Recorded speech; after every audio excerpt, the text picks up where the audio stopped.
Before we start, the name is at the top right of the screen. The story begins as someone states that they have no need for a cat thief to be stealing food in their region. A man commands to throw her out right at this instant. She calls out to him, addressing him as Sir Gerion. She asks him to please forgive her, just this once. She tells him that her mother was starving. She pleads to him, but he asks her to be silent. He calls her Kittia and tells her that he will grant her request to save her mother's life. She calls out to him again before he turns around. She is being taken by the guards. He tells her that if she wants to live, then she should not show her face before him ever again. She begs him to be gentle with her mother, especially around her stomach. Her mother is in her cat form at the moment. She is asked to shut her mouth, stating that her mother will not live much longer anyway. He asks her why did she have to touch Sir Gerion's warehouse. They take her to a high end and throw her from there. She coughs and looks at them, throwing her mother as well. She panics and calls out to her mother. She runs to catch her mother. Thankfully, she catches her mother. She panics and calls out to her mother. Her mother is still in her consciousness. Her mother asks her to forgive her as she states it is all her fault. She tells her mother that is not the case, and in her belly are her younger siblings. The blood drips from her body, and she expresses that they had no other choice because they have been starving for days. Her mother said that she does not think she can do this anymore and asks to hurry before the cat starts patrolling. Her mother asks her to go to the territory of the wolves. Kittia calls out to her mother, telling her that she is bleeding so she should not try to speak. Her mother apologizes to her, stating that if she had known this would happen, she would have told her a long time ago. She extends her hand towards Kitty and tells her that she has special power. She grabs onto her as they share a moment together.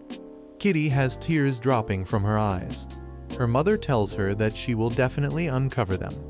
Her mother passes away as Kitty cries for her. She wonders where did it all go wrong. She thinks if it was all because of the fight between the strong and weak half-cats, eventually driving them into the shadows. She thinks if it was when her father and brother suddenly were killed in an accident. She tells her mother that she does not know what to do, questioning to herself. What does she do now? She apologizes to her mom and curses those that killed her. After a while, she buries her mother and sits beside her grave. With teary eyes, she realizes that she is missing her mom already. She calls out to Gerion and curses him.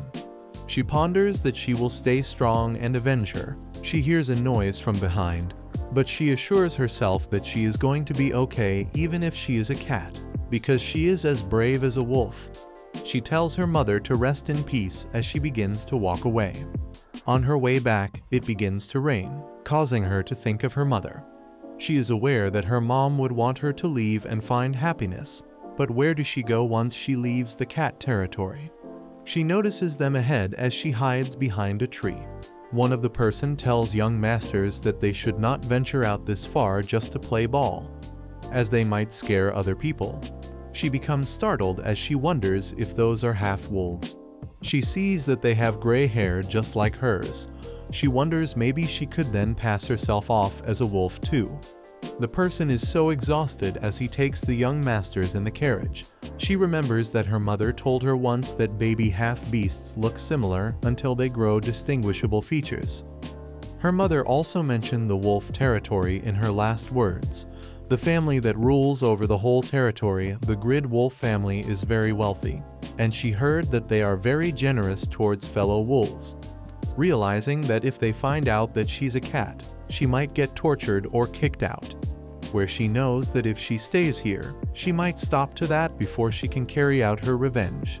She thinks if it is only for a short, while unlike animals, half-beasts are rational beings, so they would not just eat her out of nowhere, though she does not know what would happen if they go on a frenzy like what happened a few years ago. She decides to just go to their residence. In the grateful residence, the masters are chilling. One of them states that damn ball went over the wall again. The other expresses that he is tired of playing ball. One asks why could not the other, being a younger sister. He could have dolled him up then. They hear a knock and question the butler. What is the matter? The butler apologizes to them and tells them that someone has been lurking around since earlier. They look out of the door questioning who. They hear a voice from down stating that she's down here. She questions if this is the Grid Wolf Mansion. This slightly blushes and asks why. She tells him that she guesses she came to the right place. She introduces herself as Kitty and states that she is a brave wolf, even though she looks a bit young. She tells them that she heard that Grid would provide jobs for poor wolves with no family. One of them sniffs and questions the other. Is not that a cat? The other asks if they should have her replaced with the ball they used to play with as a punishment for lying. They think of it as a good idea as cat fur is especially soft too. They invite her in, questioning if she would like to come in first. She thanks them very much. She is very glad that they're so nice towards her. She steps in and extends her hand towards them. They're confused and asks her what she is doing. She tells them that it is a handshake. They shake hands with her and tell her it is nice to meet her too, while thinking about who shakes hands with both hands at the same time. After shaking hands with her, they both become shocked. Realizing that her hands are so soft, they wonder they are so skinny, but their palms are so soft. They continue to grab onto her hand, thinking if all cat people are like this. She wonders if she really looks like a wolf to them. She steps with them as she wonders how old are these guys, thinking if they are 10 or 12. One of them asks her if her name is Kisha, right? She tells them that is the case. They tell her that this is the main building of the Green Wolf Mansion. She seems really astonished. She looks around, noticing everything.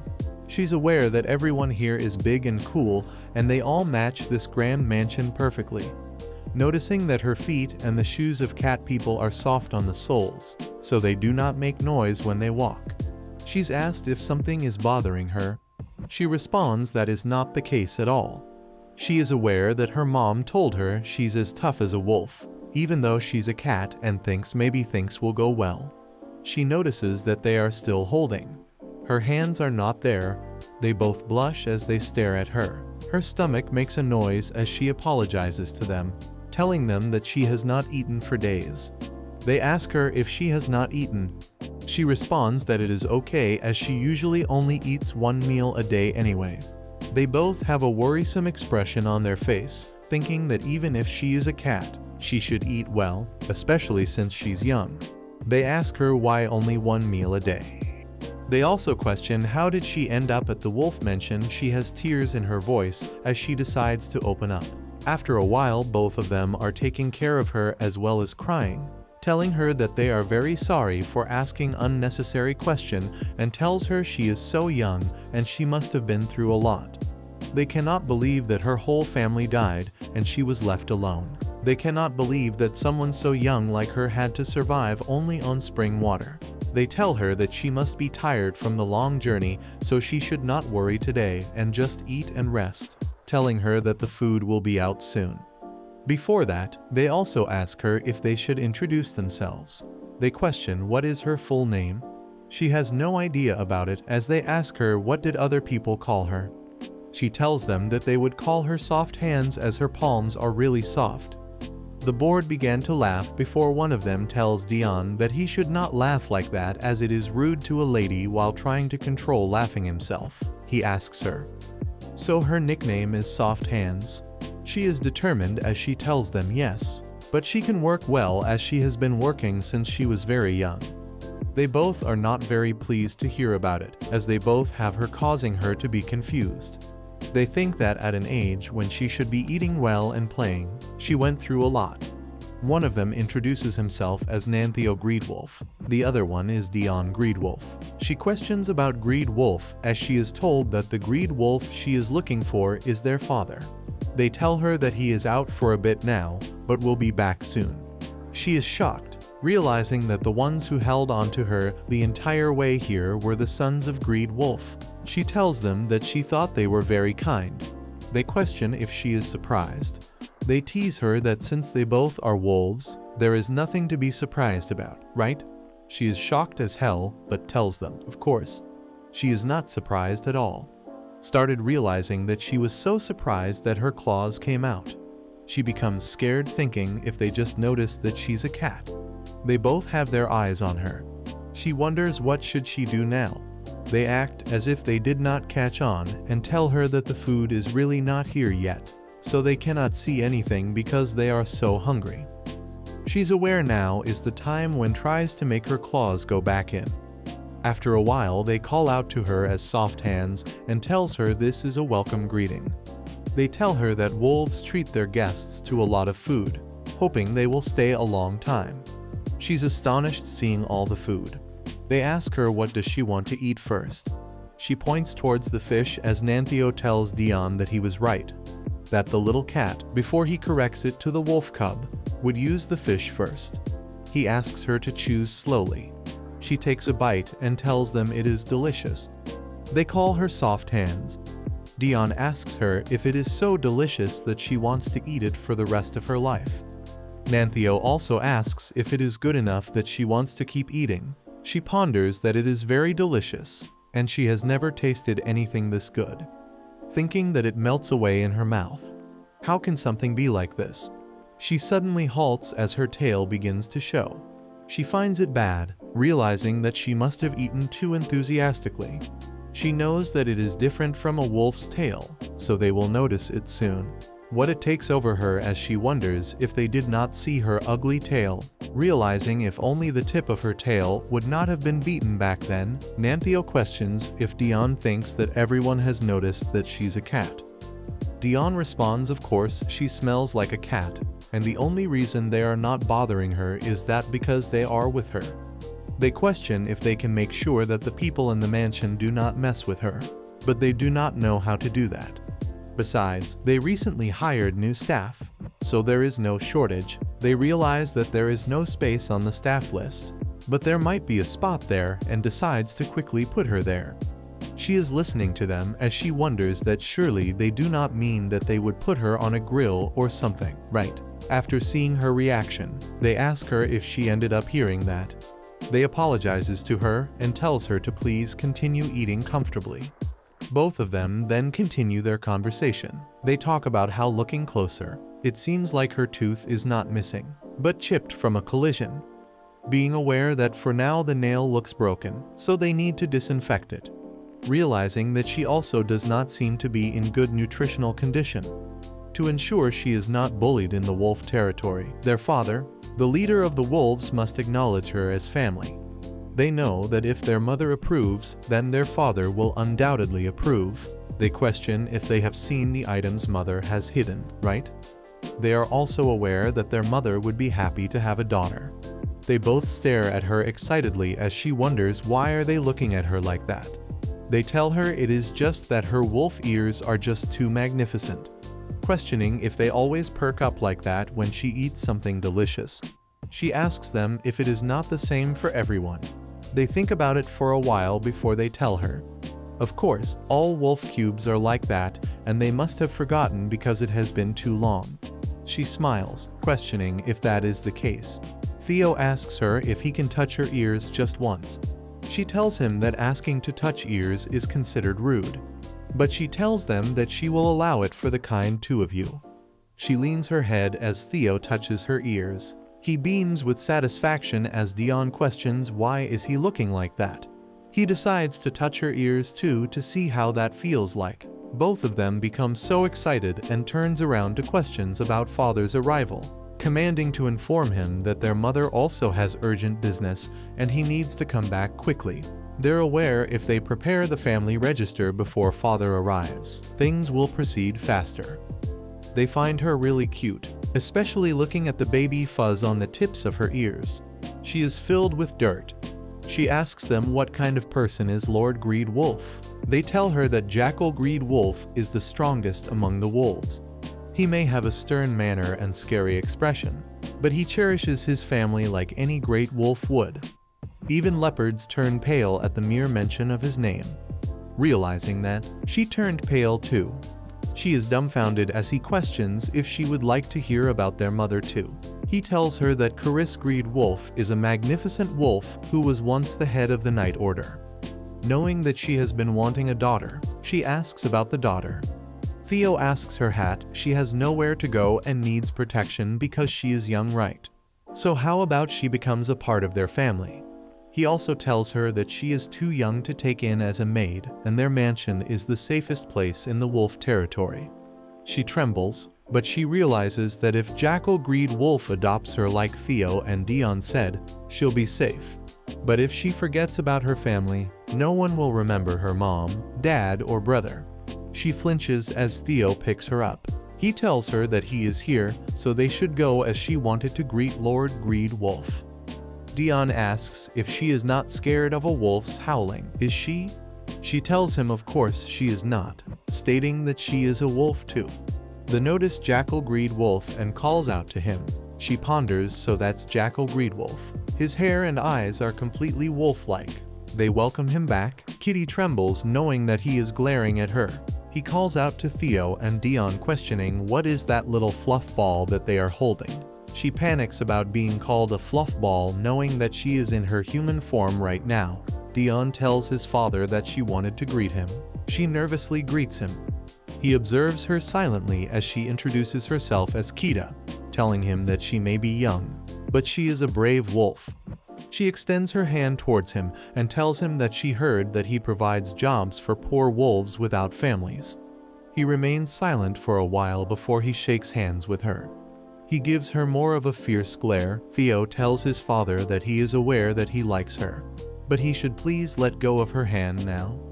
Dion adds that he will break her hand at this rate. Kitty is trembling with tears in her eyes as she wonders if he likes her, even with such a scary face. He lets go of her hand, stating that she's too young and skinny to work, but if she wishes, he can arrange a comfortable home for her in the small animal territory, as she is too small and weak to stay in the wolf's territory. Both of them covered her, stating that she is a wolf so she cannot go to the small animal's territory, and that she's just a cute and soft little wolf. But she will grow up to be incredibly fierce, which would be a threat to small animals. He wonders about her being a wolf, a young but brave wolf. He is dumbfounded for a while before he mentions that he sees she's indeed a wolf. Theo asks his father if they put this fragile and poor little wolf on their family register, they can protect her, and he knows that their mother wants a daughter. He responds that his wife does not particularly care for young girls. He does not understand what makes them think that she wants a daughter. Theo tells his father that he saw the items in mother's closet. He can go and fetch them right now as well then. Their father gives her a fierce look as she thinks that Lady Greed Wolf must really dislike girls. She wonders what if she throws her out, saying that it upsets her just to see her. Someone steps towards her as she thinks that she heard wolves tend to follow women's words. It is Carisse as she takes off the cloth from her body. She stares down at Kitty for a while, before she questions that there's a young girl in her mansion is not there. She is terrified as she looks at the lady. Both Dion and Theo grab her hand. They introduce her as Kita and tell their mother that she's a young but brave little wolf. She heard that they provide jobs for poor orphaned wolves and came all this way. Kitty tries to muster up some courage and extend her hand towards the lady. The lady shakes hands with her and Kitty ponders that it seems like she does not like her soft hands, thinking if she's going to be thrown out like this. Both young masters look at each other before she tells the lady that she can sing for her until she is in a good mood. On sunny days, she can pick a bunch of pretty flowers for her. On nights when the moon is big and full, she can open the curtains so she can see the night view. And if it makes her uncomfortable to see her, the lady can assign her to clean the chimneys. She learned how to clean chimneys before she learned to speak. She begins to cry. She questions if the lady could let her work here even just a little. She promises not to draw any attention. The lead wipes her tears and gets turned on her knee, telling her that first she needs to wipe away her tears and take a proper bath. This causes her to be shocked. She is aware that she hates baths. She doesn't like getting into the water, and she hates getting her fur all wet. And he introduces herself as Lena and states that she will be helping her with her bath. She asks to call her Mrs. Gray. She introduces herself as Kisha, a wolf. stating that she heard that Lord Greed Wolf provides jobs for wolves, so she came here. Then Annie tells her she is going to work at such a young age, but tells her she came to the right place, stating that the master is kind enough to even provide work for an old woman like her whose senses have dulled. Kitty questions if that is really the case. The nanny does not know how to respond as Kitty is aware that truly is the case. She shouts questioning really. The nanny responds of course, as he cherishes every wolf-like family. She questions if they should take a bath now as they need to disinfect her wounds, so they should get started. But she tells the nanny she can bath by herself. She takes a quick bath as the nanny tells her that it's just a quick wash and it is not enough. She takes Kitty with her. She begins to undress her, telling her that the bottom seems old, it is not coming undone easily. She flinches as the nanny tells her that she did not mean to startle her, but also states that they will have to throw this dress away as it is too damaged to wear even after washing. She responds that it is precious to her and questions if she can at least keep one of the buttons. The nanny tells her of course she will collect the buttons on the shelf so she can take them after her bath. The nanny brushes her hair, telling her that she is leaving such pretty and lush hair in such a state. She responds that the journey was tough, but if she gets a job like her, then she plans to tie her hair up nicely. Mrs. Gray tells her if she tied up in pigtails it would look really cute, but questions what does she mean by journey, asking her, where is the rest of her luggage? She responds that the clothes she had at the entrance are all she has. Mr. Gray asks her, the big wardrobe will be empty for a while, then? She asks about it as Mrs. Gray asks her if she's not aware that the young masters ordered a room to be prepared for her, stating that it is the first time those mischievous young masters made a sincere request for a guest, and that wardrobe is now hers. She picks her up and questions if they should get her into the water now. She is so skinny, so she must be light as well. Mrs. Gray throws her in the water as she flinches. She's aware that hurts, noticing a crack in her claw. Mrs. Gray questions, what is that smell? She responds that she has not been able to wash for a long time, so she must smell. A rubber duck is spotted as earlier she had asked her that since she will be taking a bath, could she add a rubber duck when she is fully clean and in her new clothes. Mrs. Gray asks her how does she feel now. She thanks Mrs. Gray and tells her they are cozy and warm. But Miss Gray finds something strange, stating that the bath is over, yet there is still a smell. She smells her again as Kitty wonders if she has been discovered. But Gray tells her that her eyes are really beautiful. Her eyes are like the color of emeralds, and she has never seen a wolf with such eyes. Kitty responds that she came from far away and thanks her for the compliment. She knows that looking into their soft hands' eyes is like going on a picnic by a lake. They have a beautiful color like green grass mixed with clear water. Gray questions if they should now comb her hair as it is in better condition now that it has been washed. She does Kitty. That her hair is thick and curly would suggest that she lived in a cold place, and usually animals with thick and long fur live in cold regions. She responds that it was a place where drafts came in and water dripped from the ceiling, so she had to wear 2 layers of clothes to sleep. But she loved it because she could cuddle with her mom. Gray asks her if it was the northern region. She responds that she is not sure, but it is true that they were also short on firewood at times. This causes Gray to be sad. After a while, Gray tells her that she's all done and the young masters will be pleased to see her shiny new look. She thanks Nanny for her help. Gray tells her she is indeed a brave little wolf, so she's sure that she will do a good job, telling her that the servants will clean the bath water later so she can rest for a while. As Kitty steps outside, she runs towards the side before she passes by the mirror. She checks in the mirror and becomes shocked, questioning what is this. She realizes that this color is obviously not a wolf's color. It was originally this color, but it must have been dark gray from not washing for so long. She has no idea what to do now. She looks around and finds a towel. She covers her hair from it. She thinks if she will be suspected if she keeps her hair covered. She takes her ears out and realizes this is better, as she is aware that Theo and Dion said her ears were wonderful wolf ears. She goes to her room with the button and thinks that they told her this would be her room for now, so if she hides this button under the pillow, no one will find it. She lays on the bed, realizing that the bed is really soft. She wishes that she could stay here for at least a week. She is aware that the Yu and Dion seem to like her, but Lord and Lady Greed Wolf did not seem. They are the masters of the mansion, so she must be kicked out soon.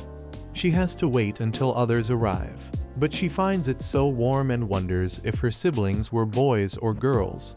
She knows that her mother said she had 3 younger siblings. She was most curious about their fur color. She thinks that she should rest now and then go see Lady Carisse and Lord Jackal to plead once more. Meanwhile, the lady asks the kids what is going on. Dion mentions that her name is Kitty and her nickname is Soft Hands because her palms are soft. Theo questions, would not this cute and lovely soft hands make their mansion more harmonious if she becomes their little sister? Their father calls out to them. Dion mentions that she said she came because she heard Greed Wolf provides job for wolves without families, and it will take a very long time before she can work.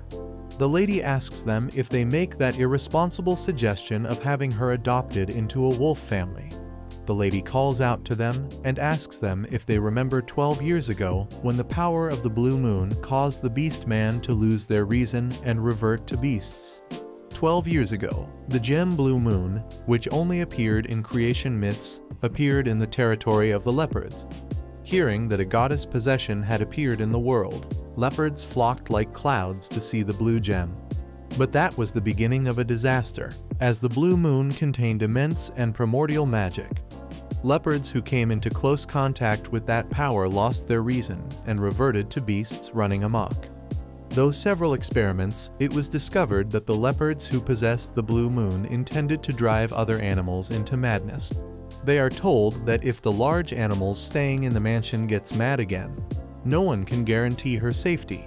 Dion states that if their father acknowledges her as part of their family, she will not be attacked even if that happens. Theo agrees, stating that even when wolves become beasts, they still respect the hierarchy. She tells them that living and surviving are different from living safely, questioning how safe can a cat live among wolves. She questions if they can truly guarantee that nothing will happen. Dion mentioned that their father just called her a wolf.